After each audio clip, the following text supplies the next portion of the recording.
Merhaba arkadaşlar. Bugün sizlere çok sorulan arena taktiğinden bahsedeceğim. Öncelikle şöyle arenadan genel olarak bir bahsedeyim. Gördüğünüz gibi sezon bir haftalık sürüyor ve ilk günden son güne kadar her gün 5 tane ücretsiz mücadele hakkınız oluyor. Şöyle mücadele et dediğinizde zaten günlük mücadeleler 5 olarak karşınıza çıkıyor. Olur da burada sıralamaya dereceye girebilecek bir gücünüz varsa şuradan günlük elmasla hak satın alabiliyorsunuz 5 adet daha. Onları da kullanabilirsiniz.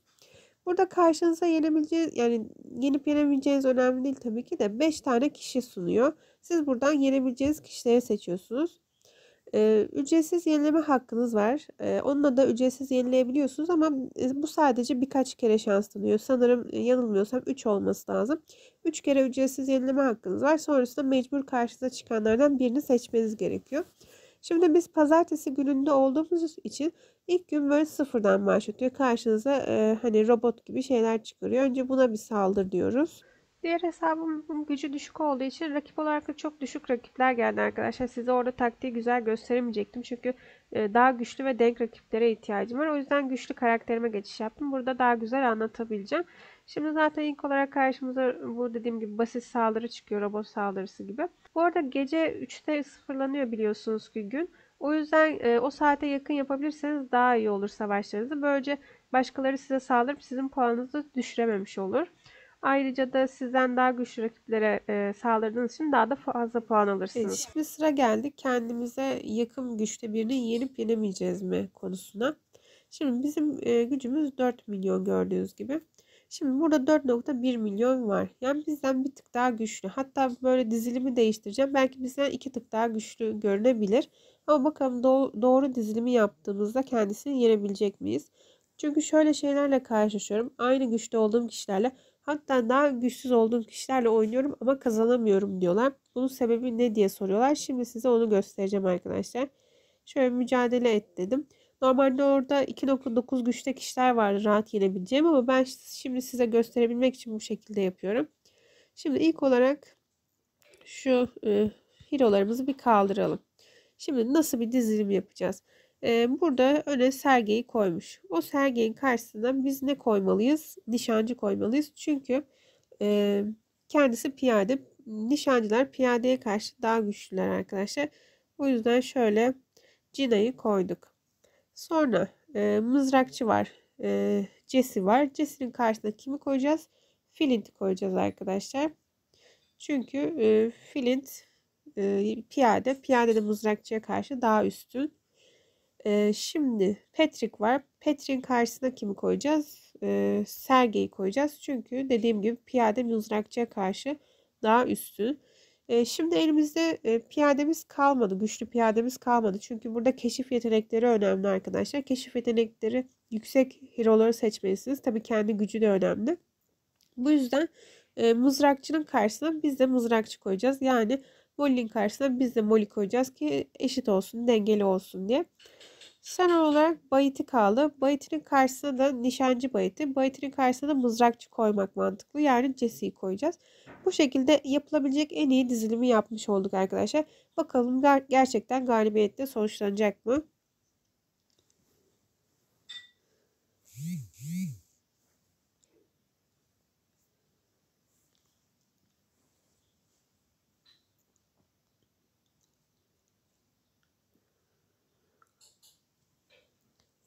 Evet arkadaşlar gördüğünüz gibi doğru bir dizilimde çok rahat bir şekilde galibiyet alabiliyorsunuz.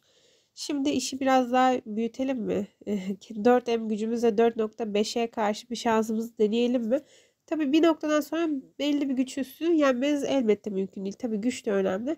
Ama belli bir noktaya kadar atıyorum 100K, 200K, 300K gibi belli bir noktaya kadar yenebilirsiniz. Yani 4,3'ü yenebilirsiniz. Ama bakalım 4,5'te bir şansımızı deneyelim yenebilecek miyiz? Oo, burada şey de var. Yok yenemeyiz bunu ya. Hero'ları çok iyi bir kere. Yani biraz da mantıklı olmak lazım arkadaşlar. Hero'ları çok iyi. Bu hero'ları yenmemiz bizim mümkün değil. Mitikleri dizmiş arkadaş. Şöyle mücadele et deyip şöyle kendimize daha uygun bir rakip bakalım. Yine 4,5 hem de. Bak mesela bu arkadaş da 4.5 M'de ama bunun hero'ları bizim hero'larla benzer hero'lar. O yüzden buna doğru bir dizilişte bir ihtimal yenme şansımız olabilir arkadaşlar.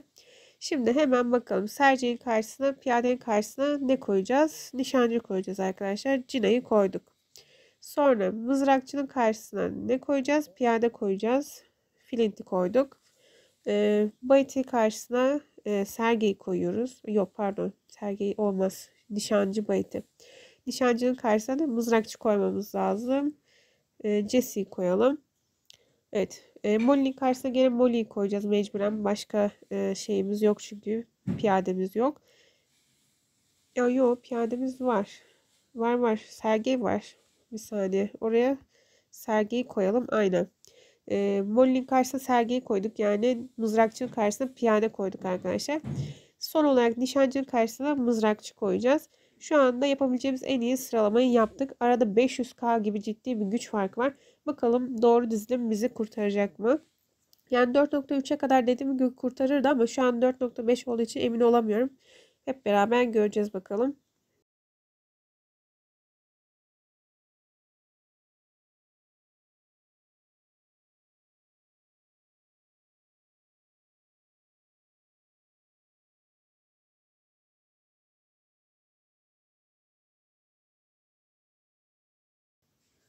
Evet arkadaşlar gördüğünüz gibi doğru dizilimi yaptığınızda 500k kadar sizden daha güçlü birini bile yenebiliyorsunuz arkadaşlar. Tabi burada sadece doğru dizilim değil karşındakinin hero'ları da önemli. Gördüğünüz gibi 4.5 M gücünde bir başka kişiye baktığımızda çok fazla mitik hero'su vardı. O yüzden direkt oradan uzaklaştım. Başka bir 4.5 kişiyi ücretsiz yenileme hakkımı kullanarak yenebildim arkadaşlar. Yani ben aynı güçteki kişiyi yenemiyorum. Benden düşük kişiler bile beni yeniyor. Ben benden düşük kişileri bile yenemiyorum diyorsanız bunun sebebi tamamen sizin diziliminiz arkadaşlar. Yani hangi asker grubunun hangi asker grubunu daha fazla hasar verme ihtimali olduğunu bilirseniz çok daha rahat savaşlar geçirebilirsiniz. 500k gücü bir denedik. Şu an karşıma 4.8 M çıktı arkadaşlar. 4.8 M biraz riskli olur. 800k ciddi bir puan farkı. O yüzden ücretsiz yenileme yaptım ve 4.668 puanlı bir rakip seçtim arkadaşlar. Hemen onun için de yeni dizilimimizi yapalım. Şimdi öne 2 tane piyade koymuş. Bu klasik savunma dizilimidir zaten. Hemen piyadenin karşısına biz de Cina'yı koyalım. Nişancı olarak. Sonra başka bir nişancımız yok uygun. O yüzden mecbur gene piyadelerimizden birini koyacağız öne. Karşılıklı gelmeleri için. Sonrasında arkaya Molly mızrakçı. Mızrakçının karşısına piyade koymamız lazım. Diğer piyademizi de Molly'nin karşısına yerleştiriyoruz. Sonra bayiti var nişancı olarak. Nişancının karşısına mızrakçı koymamız gerektiği için Molly'yi koyuyoruz. Ve son olarak da Jesse'ler karşı karşıya gelmiş oluyor. Evet bakalım sonuç nasıl olacak arkadaşlar. Bu sefer puan farkı 500K'dan 650K'ya çıktı. Bakalım 650K puan fazla bir kişiyi güç olarak daha güçlü birini yenebilecek miyiz? Tabi burada doğru dizilim önemli evet. Bir diğer önemli şey de arkadaşlar bu dizinin hero'ların keşif yetenekleri. Onu da unutmayın mutlaka. Hani gerçekten en iyi hero'larınızı ve keşif yeteneği en gelişmiş olanları tercih etmeniz lazım. Evet gördüğünüz gibi yine güzel bir galibiyet kazandık. Yani bizden 650K kadar güçlü birini bile yenebildik. Belki 700-800K'yı da zorlayabiliriz. Hani onu denemedim bilmiyorum. Ama gerçekten hani hero'lar olarak uygun hero'lar denk gelirse kendinizden oldukça güçlü kişileri yenme şansınız var gördüğünüz gibi arkadaşlar. Bu taktikle arenada güzel dereceler elde edebilirsiniz diye düşünüyorum. Doğru dizilim ve saldırı kısmı bu şekildeydi arkadaşlar. Şimdi size ödül kısmından da bahsedeyim. Şöyle ödül kısmına baktığımızda günlük ödüller var bu şekilde. İlk 500'e giren yani en azından ilk 500'e girin onu söyleyeyim. Hatta hedefiniz ilk 100 olsun. Ya bu tabii sizin gücünüze göre söylüyorum. Gerçekten güçlü oyuncularsanız ilk 10 ya hatta derece yapmayı bile hedefleyebilirsiniz gerçekten. Eğer güçlü bir oyuncuysanız. Buradaki sezon ödülleri de bu şekilde arkadaşlar. Bu ödüller kıymetli. Neden kıymetli? Çünkü bununla mağazada doğru ürünü aldığınız zaman çok değerli oluyor. Savunma düzenine geldiğimizde de burada hızlı konuşlandırda en güçlü hero'larınızı koyuyor zaten. Ön tarafa piyadeler ön tarafta olmalı arkadaşlar. Mızrakçı ve nişancılar arka tarafta olmalı doğru dizilimde. Bu savunma diziliminiz bu şekilde oluyor arkadaşlar. Ve son olarak da mağazadan, arena mağazasından ne almalısınız ona geleyim. Şöyle gördüğünüz gibi arena mağazasında böyle ödüller bizi bekliyor arkadaşlar. Bu arena mağazasından en önemli tercihiniz kesinlikle özel mitik kahraman donanım sandığı arkadaşlar. Çünkü bu oyunda nadir bulunan şeylerden biri. Mesela geçen bir etkinlik gelmişti. Bir ay süren Lütuf Feneri etkinliği. Orada da mesela 500 puan değerinde bu en değerli eşya konumunda. Gerçekten bunun için biriktirin derim arkadaşlar. Kesinlikle tavsiye ederim. Şöyle o etkinlikteki kısmını da göstereyim size. Şuradaydı.